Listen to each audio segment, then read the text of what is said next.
O presidente do Senado, Rodrigo Pacheco, acatou ordem do ministro do STF, Luiz Roberto Barroso, e abriu uma CPI da Covid-19 nesta quinta-feira. A medida fragiliza o presidente Jair Bolsonaro, que já é alvo de 70 pedidos de impeachment. A CPI era uma reivindicação antiga da oposição. O advogado criminalista Pier Paolo Bottini, que também é professor da USP, vai então nos ajudar a entender o que pode acontecer agora. Seja muito bem-vindo, doutor.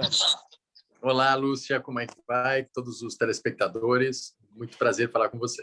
Obrigado, o prazer é nosso. Então, doutor, se a gente for direto ao ponto, né, quais são as chances de o presidente Jair Bolsonaro ser responsabilizado por qualquer aspecto aí da gestão dessa pandemia no Brasil, se os parlamentares brasileiros não fizerem de fato avançar todas as etapas que seriam necessárias no Senado e na Câmara? Veja, Lúcia, não há, na verdade, essa possibilidade se não houver uma participação direta do Poder Legislativo. Né? Um presidente da República, por mais que ele cometa crimes de responsabilidade, um processo de responsabilização política ou jurídica dele passa necessariamente pela autorização da Câmara dos Deputados. Então, se a Câmara dos Deputados não instaurar um processo, não autorizar, essa responsabilização não vai caminhar. Nesse momento, a Câmara não dá sinais de que vai fazer isso, até porque o comando da Câmara é ocupado por pessoas que são claramente alinhadas com o presidente da República. Não sei se a gente pode usar as mesmas palavras, mas o Procurador-Geral da República, Augusto Aras, também não parece muito mobilizado para ir adiante nesse tema.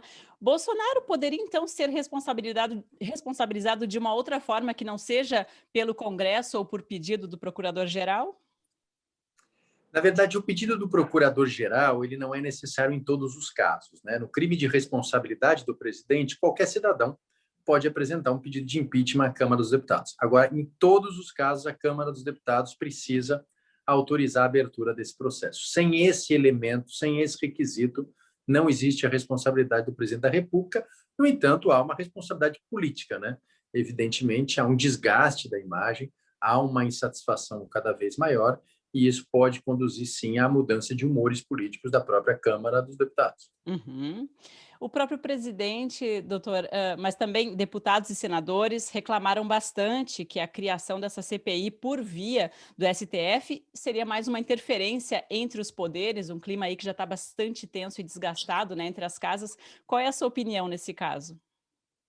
Veja, na verdade, o que se pediu para o Supremo não foi a criação da CPI, foi o reconhecimento que, na existência de um pedido com o número mínimo de parlamentares previsto na Constituição, que fosse determinada a instauração. Então, não é que o Supremo exigiu ou determinou a instauração. Né? O que eles disseram os requisitos para a instauração da CPI foram alcançados, foram requisitos, e ainda assim ela não foi instaurada. Então, pediu-se só que o Supremo reconhecesse um direito do parlamentar que existe, está previsto na Constituição. Então, me parece aqui, embora no Brasil, ultimamente, o Poder Judiciário tenha tido um protagonismo político, tenha avançado um pouco sobre a área do Poder Legislativo, nesse caso, ele simplesmente reconheceu a existência dos requisitos legais para a formatação de uma CPI, que foi pedida pelos próprios parlamentares, com o número mínimo previsto na Constituição. Uhum. A gente não pode esquecer também que tem toda a questão dos pedidos de impeachment, né? Então a questão é, o senhor vê na atuação de Jair Bolsonaro nessa pandemia violação da Constituição e ou também, né, pode ser uma coisa ou outra, da lei de responsabilidades e crimes, como alegam os que defendem o impeachment do presidente baseado nesses apontamentos? Veja, Lúcia, eu particularmente vejo, tá? Eu não gosto do instituto do impeachment, eu acho que ele é um remédio amargo, com efeitos colaterais institucionais muito graves, e eu acho que uma vez que a população elegeu um presidente da República, ela teria que, de certa forma, aguardar 4 anos para retirá-lo do poder. Mas no caso aqui, nós estamos passando por uma situação muito grave de pandemia, de quase 5 mil mortes de pessoas por dia, e claramente uma omissão do governo federal diante disso. Então, aqui eu acho que estamos passando por um período muito turbulento, por uma situação excepcional, e nesse caso eu entendo que existem sim crimes de responsabilidade. Mas aí temos todas as negociatas aí Mas, políticas que a gente conhece, né, que isso pode avançar ou não, né, doutor? No fundo depende muito disso, Pier Paolo Bottini. exato, depende da admissão da Câmara dos Deputados, como nós falamos. Se a Uhum. Câmara dos Deputados não autorizar, aí eu não vejo hipótese dessa responsabilização e do impeachment. E se a gente for para uma esfera aí mais internacional, né, quanto àquelas denúncias protocoladas contra Bolsonaro no Tribunal Internacional de Haia, alguma chance de a acusação de genocídio contra Bolsonaro avançar por aqui? Veja, essa é uma discussão que levará mais tempo, né, Lúcia? A acusação do genocídio, ou ainda que você não chame isso de genocídio, mas de uma omissão ou de uma negligência clara diante dessas mortes, são acusações que certamente vão ser discutidas com o passar do tempo.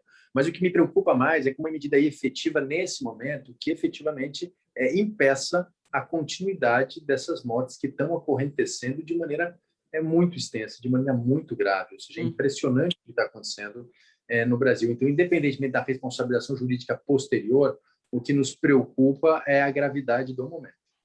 Essa seria a minha próxima questão, né, uma eventual responsabilidade jurídica posterior, né, do presidente responder pelos atos que ele está fazendo agora.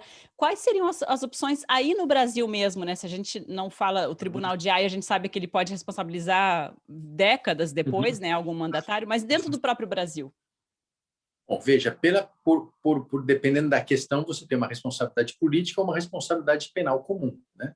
A responsabilidade política claramente está atrelada ao exercício do cargo do presidente da República, mas após o exercício do mandato, resta ainda a responsabilidade penal pela prática de crimes, a responsabilidade civil, a responsabilidade por improbidade administrativa. Portanto, há uma série de mecanismos e instrumentos para garantir com que o presidente da República responda pelos fatos que ele eventualmente praticou ou pelos resultados que ele era responsável por impedir e não impediu. O senhor acharia essa possibilidade provável neste caso? Eu imagino que sim, até porque quando ele deixar de ter a prerrogativa de foro, o Ministério Público provavelmente vai estar atento. Eu não vou fazer aqui um juízo de valor antecipado, mas eu imagino que sim, que haverá pelo menos a discussão sobre a responsabilização dele. Excelente, muito obrigada, advogado criminalista Pier Paolo Bottini, professor de Direito da USP. Obrigada por participar. Obrigado, Lúcia. Conte comigo sempre que você precisar.